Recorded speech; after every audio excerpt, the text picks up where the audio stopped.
अस्सलाम वालेकुम स्टूडेंट्स, क्या हाल है आपका। उम्मीद है कि आप लोग ठीक होंगे और अच्छे तरीके से पढ़ रहे होंगे। आज एक न्यू वीडियो के साथ मैं हाजिर हूँ। जो इम्प्रूवमेंट पॉलिसी है 2025 की, किस तरह से आसानी स्टूडेंट्स के लिए हो गई है। स्टूडेंट्स बिल्कुल परेशान ना हों। बहुत ही अच्छी जो ये पॉलिसी है, मुझे बहुत अच्छी लगी है। एक्चुअली है भी आपके लिए बहुत बेनिफिशियल। तो इम्प्रूवमेंट जो पॉलिसी है 2025 में, इसमें जो चेंजिंग आई हैं, अब हम किस तरह पेपर अपने इम्प्रूव कर सकते हैं और किस तरह जल्दी से अपने मार्क्स बढ़ा के और अपना एमडी कैट 2025 वाला क्लियर करके हम किस तरह आगे मेडिकल लाइफ ज्वाइन कर सकते हैं। तो इम्प्रूवमेंट हम किस तरीके से कर सकते हैं और कौन कौन सी चेंजिंग है जो स्टूडेंट्स के लिए इंतहाई बेनिफिशियल हैं, वो हम इस वीडियो में डिस्कस करेंगे। इससे पहले आप अगर चैनल पे न्यू हैं तो चैनल को लाजमी सब्सक्राइब करें और साथ बेल आइकन को लाजमी प्रेस करें, ताकि कोई भी इंफॉर्मेटिव वीडियो हो तो सबसे पहले आप तक पहुंचे और आप वो वीडियो देखें और आप इंफॉर्मेशन ले सकें। तो हम बात करते हैं कि जो 2025 में इम्प्रूवमेंट पॉलिसी है, इसमें क्या क्या चेंजिंग है जो स्टूडेंट्स के लिए इंतहाई बेनिफिशियल हैं। तो सबसे पहले हम बात करते हैं, सबसे पहले तो एक जो चीज़ है कि हम किसी भी अगर सब्जेक्ट का हमने पेपर इम्प्रूव करना है, लाइक हम फर्स्ट ईयर का करना चाहते हैं या सेकंड ईयर का करना चाहते हैं,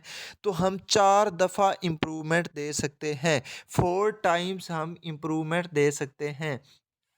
सबसे पहली बात तो ये होगी कि 4 टाइम हम इम्प्रूवमेंट दे सकते हैं। और कितने टेन्योर में दे सकते हैं हम, जो 2 सालों का हमारा टेन्योर है, इसमें हम 4 दफ़ा पेपर इम्प्रूव कर सकते हैं। फर्स्ट टाइम के बाद जब एक दफ़ा आपने पेपर इम्प्रूवमेंट दी है, उसके बाद 40 डेज़ के बाद आप फिर पेपर इम्प्रूवमेंट वो दे सकते हैं। तो सबसे पहला फ़ायदा तो ये है कि 4 टाइम्स हम इम्प्रूवमेंट कर सकते हैं।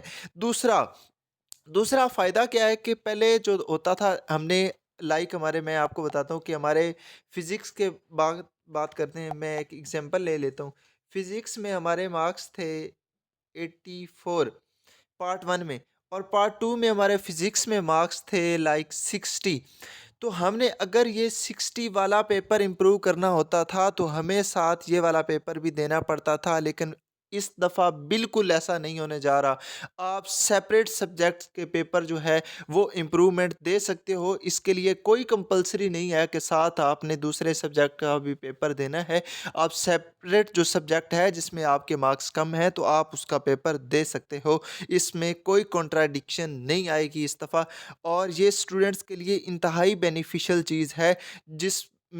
जिसमें भी उसके मार्क्स कम हैं, वो जल्दी से अपना वो सब्जेक्ट उस पे ज़्यादा फ़ोकस करके इम्प्रूवमेंट वो दे सकता है अच्छे तरीके से।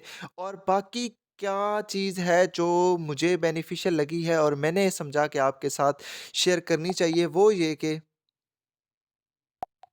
एक बात आपने लाज़मी माइंड में रखनी है कि इम्प्रूवमेंट पेपर्स का हम अप्लाई कर देते हैं। लाइक पिछली दफ़ा भी मुझे एक कमेंट आया था, बल्कि मेरे इनबॉक्स में एक मैसेज आ गया था कि सर मैंने 2 पेपर दिए थे, मेरी इम्प्रूवमेंट नहीं हो पाई। मैंने एक्चुअली 3 पेपर देने थे, मैंने 2 पेपर दिए थे। एक पेपर का मैंने मुझसे वैसे अप्लाई हो गया हुआ था, लेकिन वो मैंने पेपर नहीं दिया। तो इस तरह स्टूडेंट्स आपने बिल्कुल नहीं करना। अगर आपने एक पेपर भी ना दिया तो दूसरों की भी इम्प्रूवमेंट बिल्कुल वो नहीं करेंगे। आपने जितने पेपरों का अप्लाई किया हुआ है वो आपने लाज़मी देने हैं। चाहे कोई पेपर का आप अप्लाई कर देते हैं, आपकी प्रिपरेशन इतनी नहीं होती, तो आपने एनरोल लाज़मी होना होता है पेपर में। और लाज़मी वहाँ पेपर अटेम्प्ट लाज़मी करना होता है, चाहे आपको कुछ आता है या नहीं आता। तो इस बार आपने पेपर देना लाज़मी है। अगर आपने पेपर वो छोड़ दिया तो आपके जिन सब्जेक्ट्स की इम्प्रूवमेंट हुई होती है वो भी कंसीडर नहीं होगी। तो आपने पेपर लाज़मी सारे देने हैं। और अगर अच्छा ये भी क्वेश्चन है कि अगर हम आपके मार्क्स कम आए किसी पेपर में, तो वो वाले काउंट नहीं होते। जो आपके पहले मार्क्स हैं वो वाले काउंट होते हैं। अगर मार्क्स इंक्रीज़ हों तब न्यू मार्क्स इंक्लूड होते हैं उसमें, लेकिन अगर कम हो जाएँ तो वो इंक्लूड नहीं होते। तो ये भी आपकी परेशानी जो है ये भी ख़त्म हो गई। और एक बात जो आपने है वो माइंड में रखनी है, वो कौन-सी बात है माइंड में रखने वाली?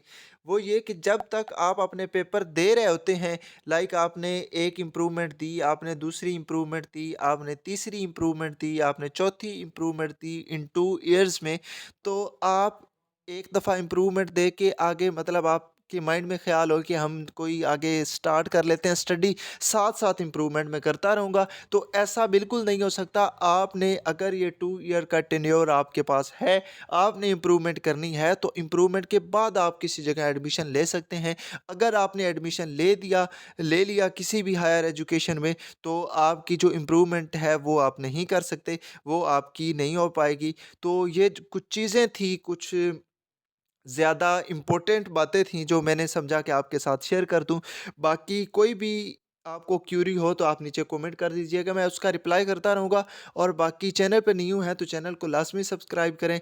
और बाकी आपकी जो क्लासेस हैं बाकायदा से वो 2025 बैच एमडी कैट का स्टार्ट होगा। जो स्टूडेंट्स साथ-साथ इम्प्रूवमेंट कर भी रहे हैं तो वो भी उसको जॉइन कर सकते हैं, क्योंकि ज़्यादा बर्डन नहीं होगा उसका। एक वे आउट हमने बनाया हुआ है जिससे बच्चों को लेके जाएँगे, तो वो भी साथ-साथ क्लासेस लेना स्टार्ट कर सकते हैं। बाकी दुआ में याद रखिएगा। अल्लाह हाफ़िज़।